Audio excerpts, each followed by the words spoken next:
Makikitang mula sa helicopter, ay bumaba ang isang babaeng kikay, lahat nagagandahan sa kanya, at maliban pa dyan ay sexy din, kaya talagang napapatingin sa kanya ang mga kalalakihan. Pumasok ang babae sa isang bahay, at dito mapagtatanto na ang lalaking nag-alalay sa kanya kanina pababa sa helicopter ay nobyo niya pala, at dahil na-miss nila ang isa't isa, ay hindi na napigilan ang gusto nilang mangyari.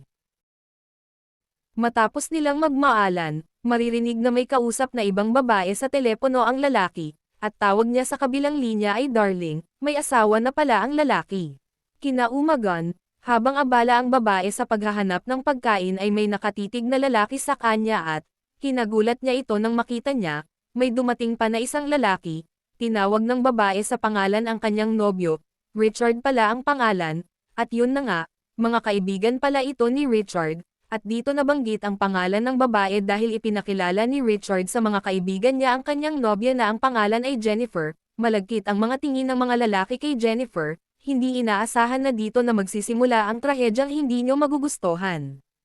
Sumapit ang gabi at makikitang nagkakasiyahan ang apat, makikita sa mesa nila ang binigay ng matanda kay Richard, sa simula ng eksena, nakapakete ito at para itong insekto, tinuturing nila ito isang droga. Kinuha ni Jennifer at inilagay niya ito sa kanyang kwentes. Masayang bumalik si Jennifer sa labas at sinayawan niya ang kanyang mga kasama, at dito sobrang nadala ang isa sa mga tropa ni Richard, dahil giniling-hilingan ito ni Jennifer, inggit naman si Taba, patuloy lang ito hanggang sa hindi na rin nakayanan ni Richard ang init na kanyang nararamdaman, kaya dinala niya na si Jennifer sa kwarto, at alam niyo na ang gagawin. Kinaumagan nagising si Jennifer na wala si Richard sa tabi niya. Umalis pala ito dahil may aasikasuhin, at matatagalan daw ito.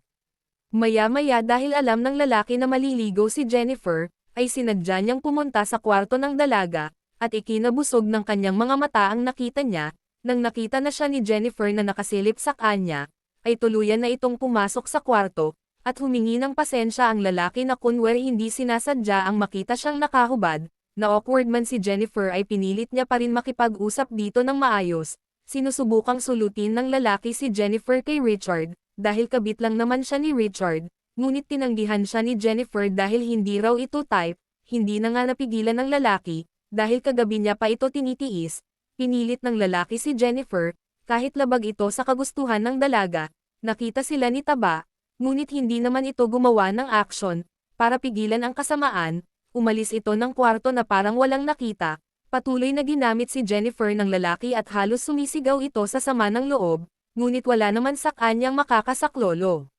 Makalipas ang 2 oras, dumating na si Richard at nalaman ang nangyari, gustong-gusto na umuwi ni Jennifer, ngunit pilit na pinapakalma ni Richard ang nobya, na aayusin daw ang lahat, nang tinakat ni Jennifer si Richard na magsusumbong na sa asawa nito, ay doon nabuhatan ng kamay ni Richard ang kanyang nobya, at doon na tumakbo palayo si Jennifer. Hinabol nila ito, at nang wala nang matakbuhan si Jennifer ay napatigil ito, napakalma na sana ni Richard ang sitwasyon nang bigla niyang tradorin ang kanyang nobya. Tinulak niya ito sa bangin, dahilan ng mahulog siya at sa kasamaang palad ay natapat, ang dalaga sa putol na kahoy ngunit matalim ang dulo nito, natusok siya dito, sumakto sa may tiyan, at nang nakita ng mga lalaki na wala nang malay si Jennifer, ay iniwan nila ito para mag-isip kung ano ang dapat nilang gawin, para hindi mabunyag ang krimen na ginawa nila.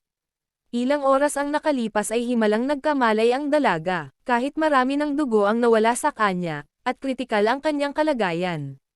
Gumawa siya ng paraan para makaalis dito, pilit niyang inabot ang lighter, at inabot ang ilang tuyong damo sa malapit, gamit ito sinunog niya ang kahoy mula sa ilalim nito, at nagtagumpay naman siya, ilang sandali pa lang ay, may naririnig na siyang sasakyan na paparating, kaya pinilit niyang makatago, kahit hirap na hirap siya ay nagawa niya pa rin, bago pa man nakasilip ang tatlo sa kinaroroonan niya. Gulat naman ang grupo ni Richard, at nagsisihan dahil, kapahamakan to sa kanila. Muli nilang nilisan ang lugar at bumalik, pinuntahan nila ang bangin na binagsakan ni Jennifer, sa paghahanap nila ay may nakita silang dugo, at sinundan nila ito dahil umaasa silang makikita nila si Jennifer, malayo na ang narating nila, hanggang sa nawala ang mga patak ng dugo sa daanan.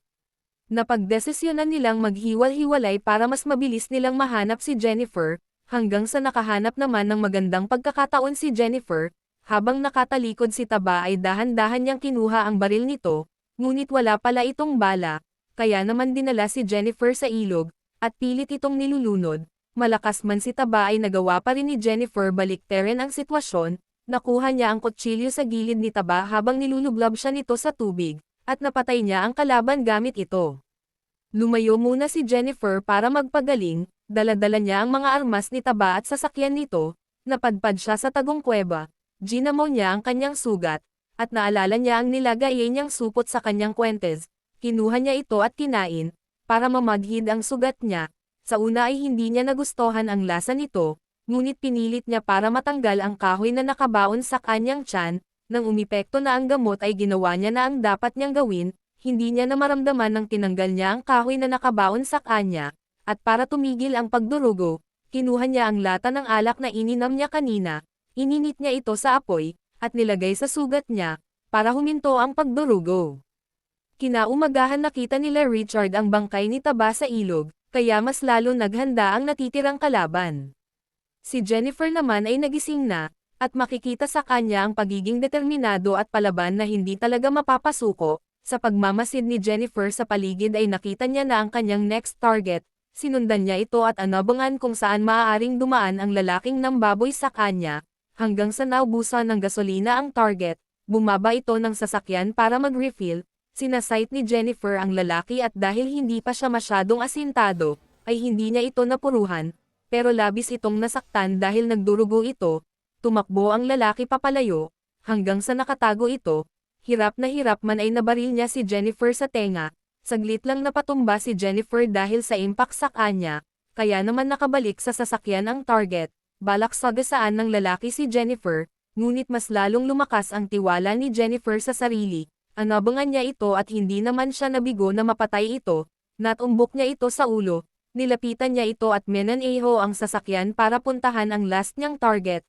habang nag-show shower si Richard dahil naghahanda na sana ito para sa pagdating ng helicopter at lisanin ang lugar, may narinig siyang kakaiba sa labas kaya dala-dala niya ang kanyang baril, maingat niyang nilibot ang paligid, at nang makampanti na siya, ay sa kanya naman nakita si Jennifer na nakatutok sa kanya ang baril. Magpapaliwanag pa sana si Richard, imbes na pakinggan siya ni Jennifer ay binaril niya na lamang ito, namilipit sa sakit si Richard pero nagawa pa rin itong makatago. Nakaabang si Richard sa maaaring labasan ni Jennifer, magtatagumpay na sana ang lalaki nang biglang bumuhos ang dugo niya sa sahig dahilan para pigilan lumapit sa piligro si Jennifer, kaya umiwas ito, patuloy sa paglalaro ng tago-taguan ang dalawa, kahit naliligo na sila sa dugo. Naabutan ni Richard si Jennifer at sinakal ito, minaliit ni Richard ang pagkababae nito, hanggang sa dukutin ni Jennifer ang sugat ni Richard, dahilan para mabitawan siya at binaril niya na ito, nagtagumpay si Jennifer sa paghihigante.